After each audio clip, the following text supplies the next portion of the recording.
안녕하세요. 저는 딸만 셋인 집에서 자라며 막내라도 아들이면 좋았을 건데라는 말을 참 많이 듣고 살았습니다. 다른 사람도 아닌 아버지 입에서요. 아버지 딴에는 적적하셨던 거겠죠? 목욕탕 같이 갈 자식도 없고 부부싸움이라도 나면 딸 셋 죄다 엄마 편을 드니까요.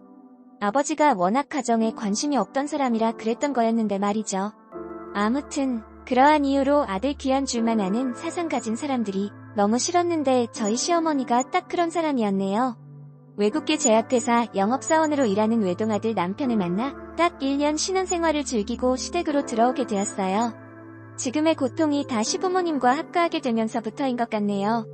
시어머니가 남편에 대한 집착과 사랑이 지긋하다는 것은 어느 정도 눈치로 알고 있었습니다. 남아선호 사상도 대단하시다는 것도요. 제가 아이를 가진 것 같다고 전하니 아들 아니면 지호라 하시더군요. 그걸 듣고 남편이 펄펄 날뛰며 엄마, 그게 무슨 말이야. 엄마 며느리가 엄마 손주 가졌다는데 축하해주지 못할 망정 어떻게 그렇게 말할 수가 있어. 따지니 옆집 봐봐라. 난 옆집 아줌마만 보면 참 딱해. 그 집 손녀만 둘이고 며느리가 아들 하나 못 낳으니 아줌마가 낙이 없다 하잖아. 라고 하셨습니다. 딸만 셋인 딸부잣집에서 자라시집 온 저였기에 그런 말들이 상처였지만 그래도 그 전에는 나름 잘해주셨고 성격 자체는 나쁘지 않으셔서 그럭저럭 잘 지냈어요. 아이를 가지고 몇 개월 뒤 병원에서 옷은 공주 옷으로 사두셔야겠어요 하길래 딸인 걸 알았어요. 시어머니는 그때부터 주먹을 부르르 줄 만한 말들을 뱉으시기 시작하셨어요. 남편이 저랑 어머니 먹으라고 한우를 사온 적이 있어요.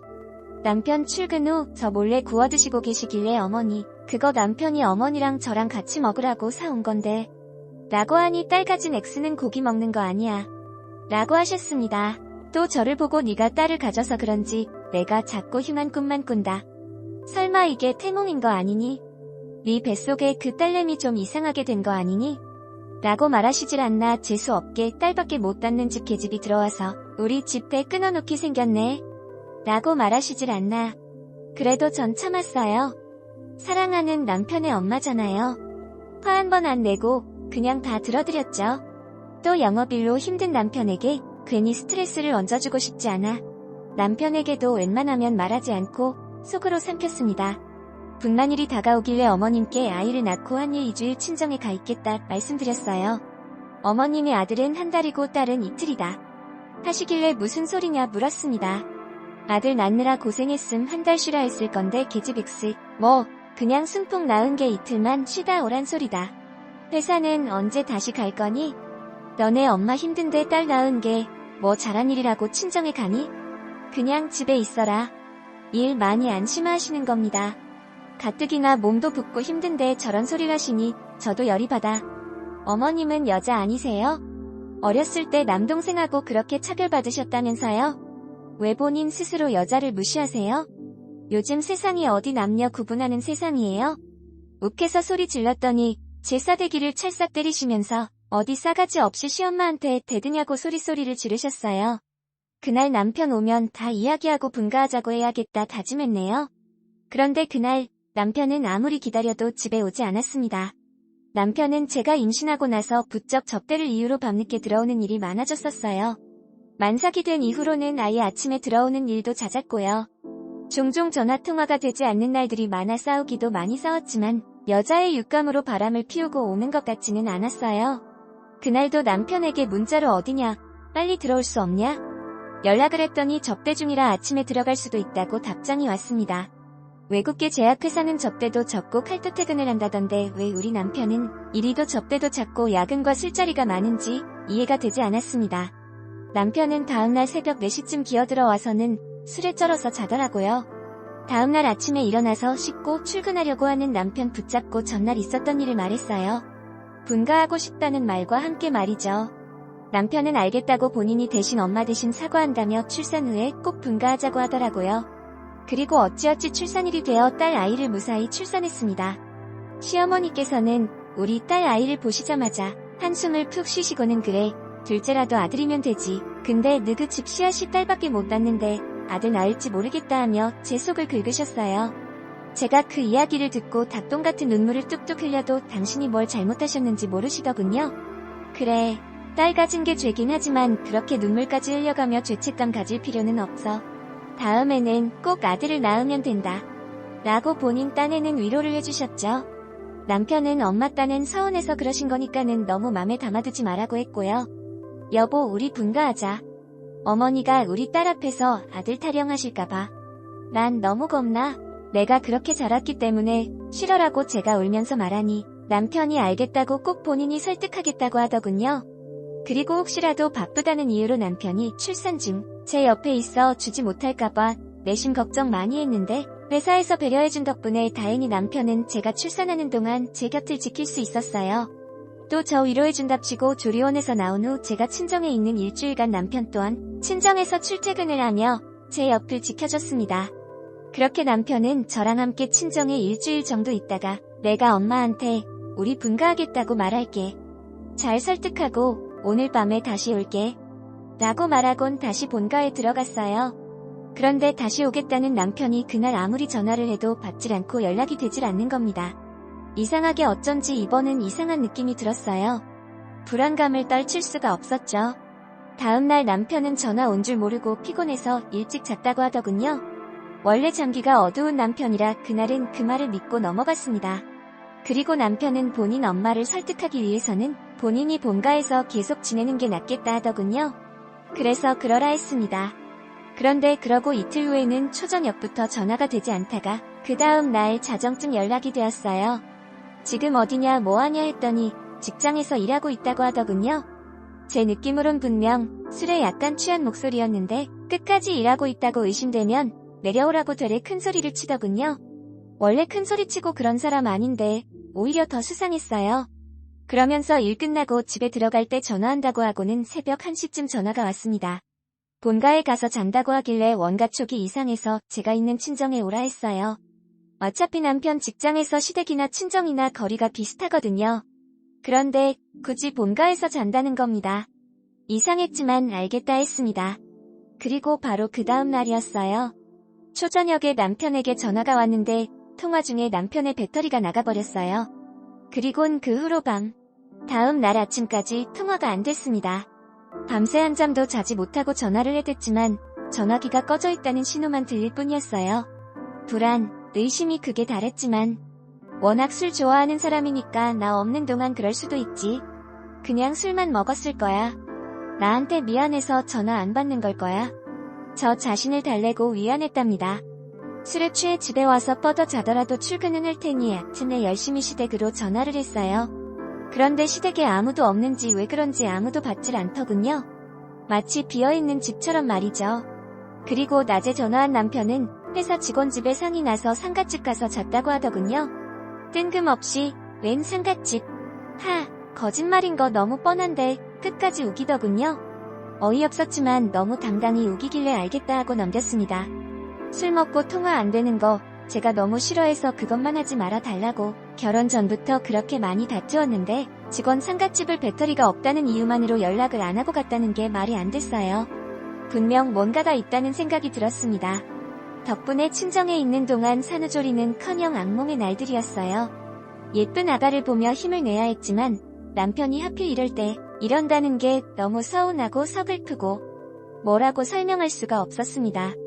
그래서 남편에게 그 후로 전화를 하지도 남편에게 오는 전화를 받지도 않았어요.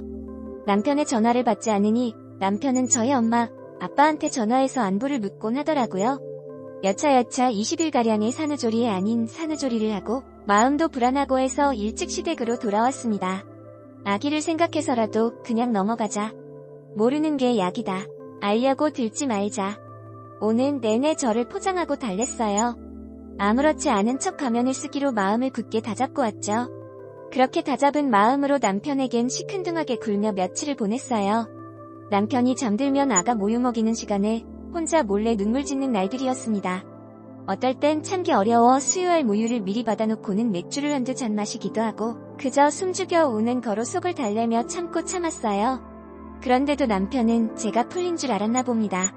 어느 날 밤 8시쯤 전화가 와서 자기 너무 피곤하다고 시댁으로 오지 않고 자기 혼자 회사 근처 모텔에서 그냥 자면 안 되겠냐고 묻더군요. 너무 어이가 없었죠. 이런저런 속상한 거 꾹 참고 덮고 간신히 마음 추스려가며 살고 있던 저였는데 말이 되는 소리를 해야 믿죠. 운전해서 10분도 안 걸리는 거리인데 말이죠. 혹시 술 마시려고 그러는 거면 솔직하게 얘기해. 라고 했더니 절대 아니라고 하더라고요. 너무 피곤하다고, 그냥 자고 싶다고. 아기가 옆에 있으면 신경 쓰여서 푹 못 자니까 오늘만은 그냥 혼자 방 잡아서 자면 안 되냐고 했어요. 아무래도 그 상태로 억지로 오게 하면 시댁에서 서로 이런저런 얘기로 다투게 될 것 같아 그냥 오지 말라고 했습니다. 알아서 하라고, 그리고 내일 얘기하자고 말했어요. 조금 있다가 전화할게. 라고 하고 끊더라고요. 그런데 전화는 오지 않았고 제 불안한 예감은 적중한 듯했어요. 밤 12시 전화를 받지 않았죠.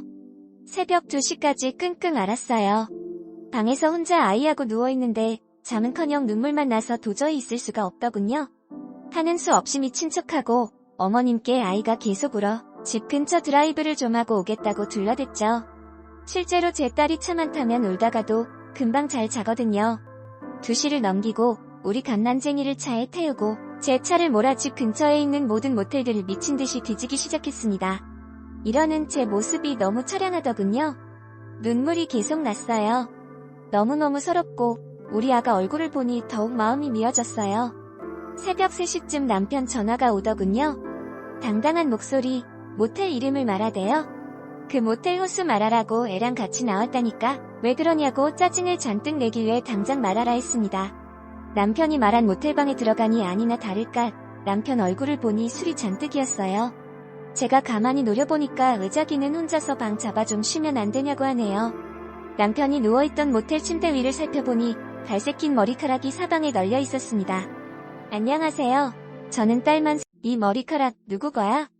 라고 따져 물으니 오히려 저를 정신병 걸린 사람 취급을 하면서 바로 전에 이 방에서 묵었던 사람 건가 보지.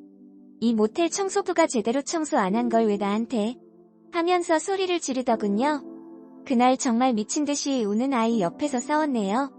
지금 생각하면 아이에게 너무 미안하지만 어떤 여자가 남편이 집에 안 들어오고 모텔에서 혼자 잔다고 하고 또 그 모텔 방에서 여자 머리카락이 나왔는데 제정신일 수가 있겠어요? 남편은 본인은 억울하고 잘못한 거 없다고 큰소리치더라고요. 이 사람과는 도저히 못 산다는 생각이 들어 이혼하자고 당신이랑 도저히 못 살겠다고 했더니 남편 또한 그러자고 본인이 바라던 바라고 했습니다. 그날 다시 운전해서 시댁으로 돌아오는데 맥이 빠질 정도로 울기만 했어요.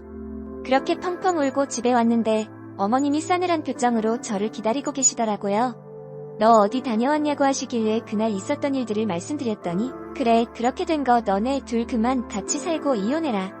담담하게 말씀하셨어요. 마치 남의 이야기를 하시는 듯 말이죠. 그러더니 내일 당장 짐 싸들고 딸이 데리고 친정 가라고 바로 도장 찍고 헤어지라 하시대요.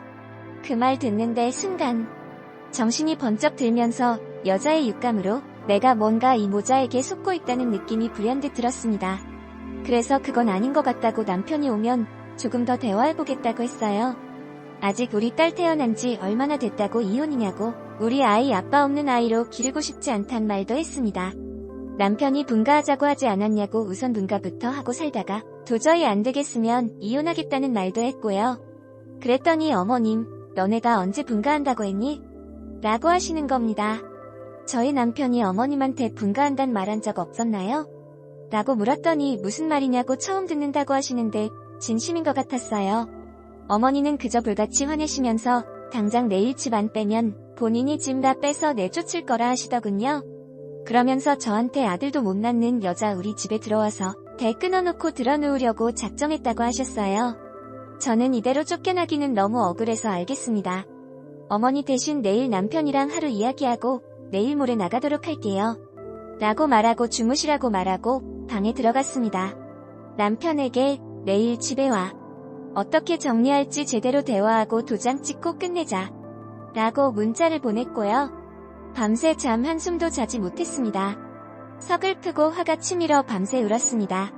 남편은 다음 날 저녁 8시쯤 시댁에 와서는 저를 차갑게 보고서는 씻으러 들어가다고요. 저는 어머님이 주방에 들어가신 사이 남편이 벗어놓은 바지 안에 있던 핸드폰을 꺼냈어요.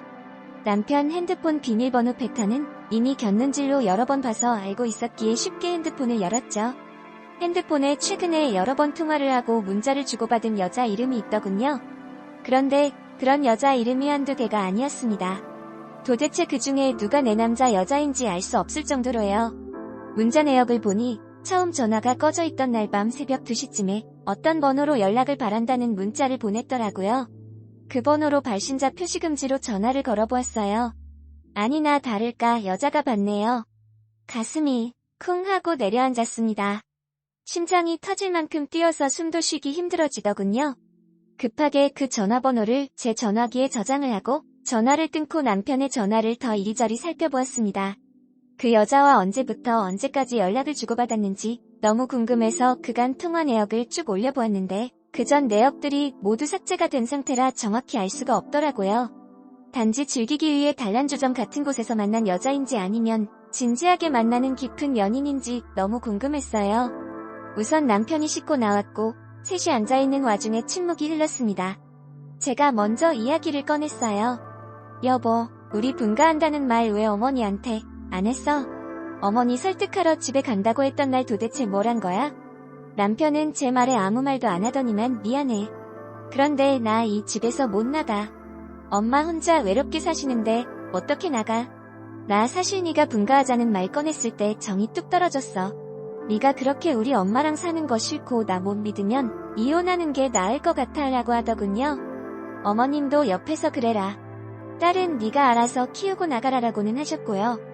난 이혼 못한다고 이혼 못해준다고 하니 두 모자가 난리가 나서는 저랑 딸 아이 짐을 빼서 현관 앞에 던지고 난리가 났습니다. 뭔가 상황이 이상하다는 생각이 점점 들기 시작했고 못 이기는 척 아이와 함께 짐들을 가지고 차에 타서 친정으로 출발했습니다. 그리고 아까 저장해놓았던 그 번호로 전화를 걸었어요. 다시 그 여자가 받길래 제 남편 이름을 대면서 이 남자랑 도대체 무슨 관계냐, 어디서 만났냐, 유부남인 건 아니야. 이제 막 태어난 딸 아이 아빠인 건 아니야 물었어요. 그랬더니 그 여자 놀랐는지 한동안 아무 말 없더니 충격적인 말을 꺼내기 시작했습니다. 현재 와이프가 있는 줄 몰랐다고 결혼 후 얼마 안 있다가 아내가 바람이 나서 이혼했다고 들었다고 저희 시어머니 친구를 통해서 소개를 받아서 진지하게 만나는 중이라고 하더군요. 결혼 날짜도 잡아놨다고 했습니다. 여자 말이 거짓말 같지 않았어요. 저는 혹시 만날 수 있냐, 다음날 시간 좀 내주라고 했어요. 점심에 시간이 된다 해서 그 여자 회사 근처 카페에서 만나기로 했습니다. 작은 병원 간호조무사로 일하고 있는 여자로 긴 갈색 머리에 참한 얼굴. 딱 남자들이나 어른들이 좋아하게 생겼더군요. 언제 소개를 받았고 언제부터 만났냐 물으니 몇 개월 됐다 하면서 소개받은 날짜를 알려주는데 제가 딸을 가졌다는 것을 알게 된 날로부터 며칠 뒤였어요. 그리고 그 여자가 이어서 이런 말을 하더군요. 본인 뱃속에 아이가 있다고요. 그래서 결혼 준비를 하고 있던 중이었다고요. 성별까지 알 정도로 임신한 지 꽤 됐고 남자 쪽에서 차일피일 결혼 날짜를 미뤄서 본인도 왜 그런지 궁금하고 답답했는데 이제서야 알겠다고 하대요. 그러면서 저에게 울면서 헤어져 주면 안 되냐고 그 사람을 사랑한다고 했습니다. 저는 그 여자와 대화한 내용들을 모두 녹음한 후 바로 변호사에게 찾아갔어요. 변호사에게 이런저런 상황들을 이야기하니 녹음 내용으로도 소송이 가능하나 조금 더 많은 증거가 있음 좋겠다고 하더라고요. 그래서 시댁에 다시 들어가서 대화를 유도해 녹음을 해야 하나 어떻게 해야 하나 고민을 하던 중 남편의 블랙박스를 보는 게 좋겠다는 생각이 들었어요. 남편 또한 제 차 여분리를 가지고 있고 저 또한 남편 여분리를 가지고 있거든요. 새벽에 아이를 엄마에게 맡긴 후 시댁에 가서 남편 차 블랙박스에 있는 칩을 빼서 집에 왔습니다. 사실 그 자리에서 확인하는 방법을 몰라서 그냥 칩을 빼왔어요. 그리고 집에서 컴퓨터로 영상들을 하나하나 보기 시작했는데 이 남자가 만나는 여자가 한두 명이 아닌 겁니다. 또 모텔만 간 게 아니더군요. 어떤 빌라 주차장에 주차를 하고는 건물 안으로 들어가곤 했어요. 그곳이 어딘가 싶어 바로 다시 남편 차에 가서 내비게이션 최근 목적지를 검색해보니 그 빌라로 보이는 주소가 보이더군요. 그 주소를 저장해서 제 차 내비게이션에 입력한 후 가봤더니 블랙박스에서 봤던 그곳이 맞았습니다. 아무래도 혼자 사는 총각인 척하기 위해 사용하는 곳이라는 확신이 들었습니다. 정신이 아득해지고 손발이 부들부들 떨렸어요. 우선 아이를 임신했다는 남편의 내연녀에게 전화를 걸어서 당신 말고도 다른 여자들과 모텔뿐만 아니라 빌라를 내 남편이 들락거렸던 사실을 알고 있냐 물으니 그 여자 도대체 무슨 말이냐고 헛소리하지 말라고 저에게 하더라고요. 진정하라고 한 후 다시 그 여자가 근무하는 병원 근처로 가서 만나서 영상 캡처본 몇 개를 보여준 후 여자에게 물었어요. 이 빌라 들어가 본 적 있냐고. 여러 번 있고 이 남자가 혼자 사는 곳이라고 알고 있다고 하대요. 혹시 그 집 비밀번호 알고 있냐 하니 모른다고 항상 지문인식으로 문을 열어서 비밀번호 누르는 것도 본 적이 없다 했습니다. 그러면서 본인도 분해서 어쩔 줄을 몰라 하더군요. 그 여자에게 그 빌라 남자 집을 정확하게 물어본 후 다시 그 빌라로 가서 열쇠공을 불러 문을 연 후 내부를 살펴봤어요. 그리고 카메라를 이곳저곳에 설치했습니다. 눈에 띄지 않는 곳에 설치하느라고 꽤나 오래 걸렸는데 그래도 혹시나 없던 카메라가 생겨서 의심을 할까봐 조마조마하더라고요. 그러다가 일주일 정도 지났을 때 움직임이 포착됐다는 알람이 떠서 CCTV를 봤더니 그 남자가 이것저것 짐을 싸서 들어오더군요. 그리고 그 뒤에는 시어머니가 함께 들어왔고요. 그리고 그 둘의 대화는 상상을 초월했습니다. 사실 도저히 이해가 안 됐는데 그 둘의 대화 덕분에 상황이 정리가 될 정도였다고 할까요?